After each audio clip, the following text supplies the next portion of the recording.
Hey there, Valley. Today on Valley por Vida, we've got a lot in store for you. We're going to be learning all about a collector's shop and comic shop that can help you bring your childhood back to life. We've got info on youth in foster care and what we can do to help.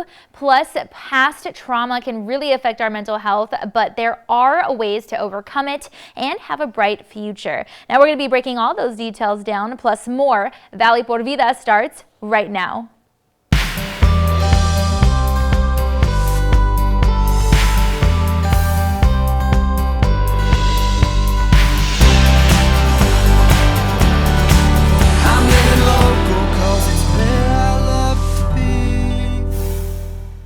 Hi there, and thanks again for joining us today. I'm your host, Danielle Banda. Well, it's not a secret that the pandemic has disrupted life for us all, but it's also made life even more unpredictable for children in foster care.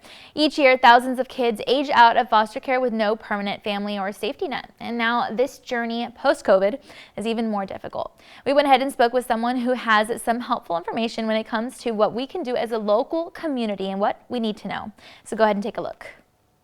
I'm so excited to talk to you today about the work both of the foundation and particularly about the children served in Texas and across the state and the impact that COVID has had on that process. Children are in foster care through no fault of their own. They've been abused or neglected, and that abuse has risen to such a level that they have to hopefully temporarily be moved from their family of origin into a foster home or with other family members.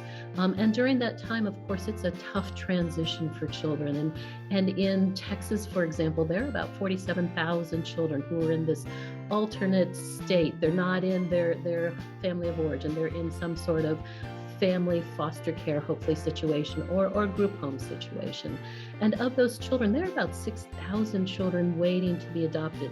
Those are the children for whom the courts and the agencies have worked hard to make sure that this child can be sent home safely and live there and grow and thrive, but for multiple reasons that can't happen. And so the court has permanently severed the rights to that child from the parent. And they're now sitting in foster care waiting for adoptive homes.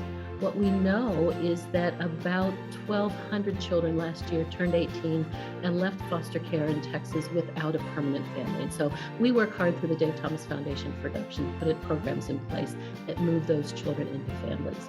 But this past year in particular, the past 18 months really with COVID, and it's had such a profound impact on the children, on the families, on the child welfare system, for all the reasons that everyone's been experiencing, right? Issues of health, issues of unemployment potentially, and for our children in particular who are in foster care, waiting to go through certain periods of visits with family members, visits with potential adoptive families, court hearings, visits with social workers. All of those had to either pause or stopped for a period of time.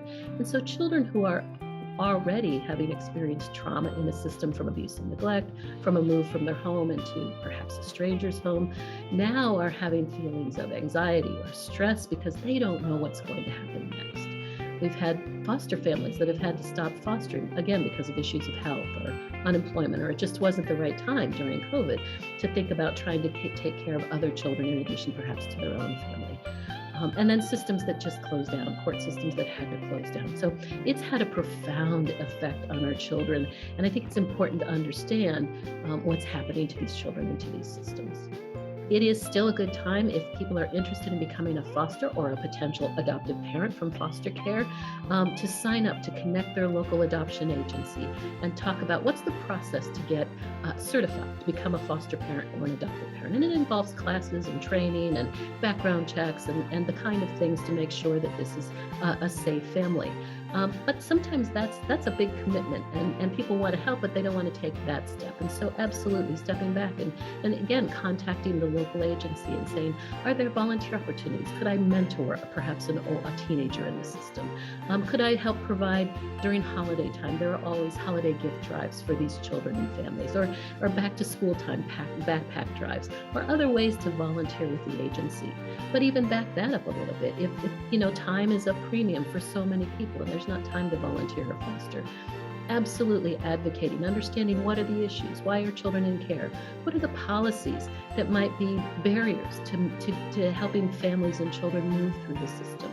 Where can I advocate with my policymakers, or where can I advocate in my community, whether at a place of business or my faith-based organization? Where can I advocate for children and make sure that they're cared for every step of the way?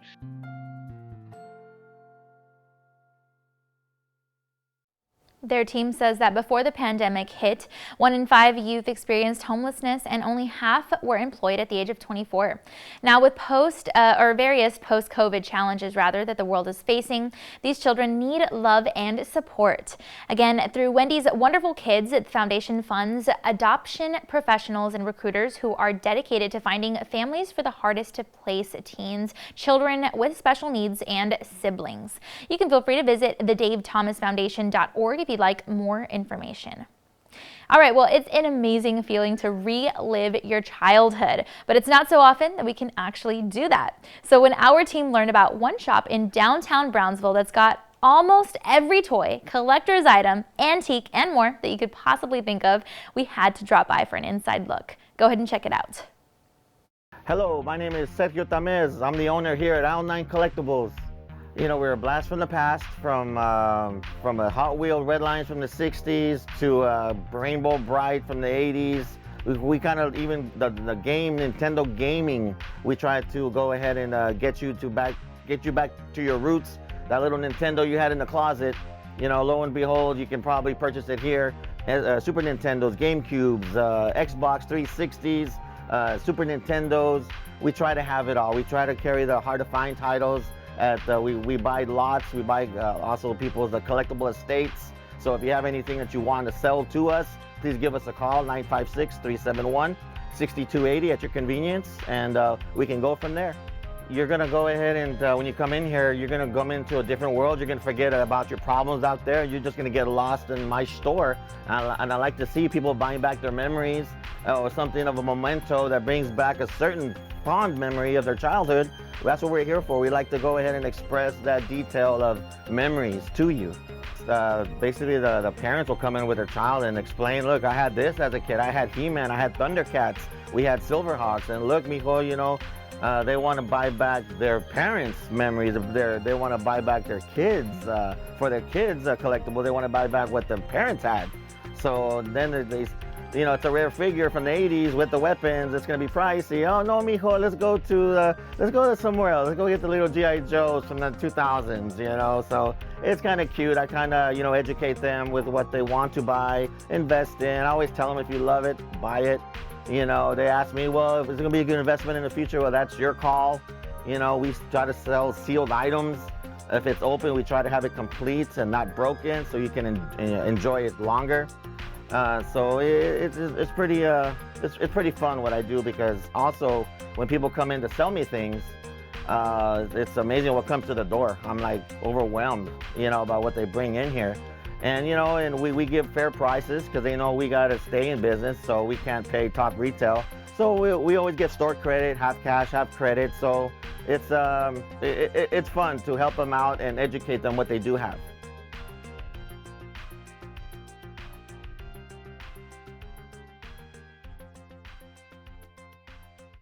Feel free to check out their Facebook page, visit their Brownsville location, or give their team a call to learn all about what they've got from your childhood. All right, well, it's now time to take a commercial break, and then we've got to look at your local weather updates, but be sure to stay tuned because Valley por Vida will be back. And we'll have info on youth in foster care, plus more, how the pandemic is affecting everyone. Go ahead and stay tuned.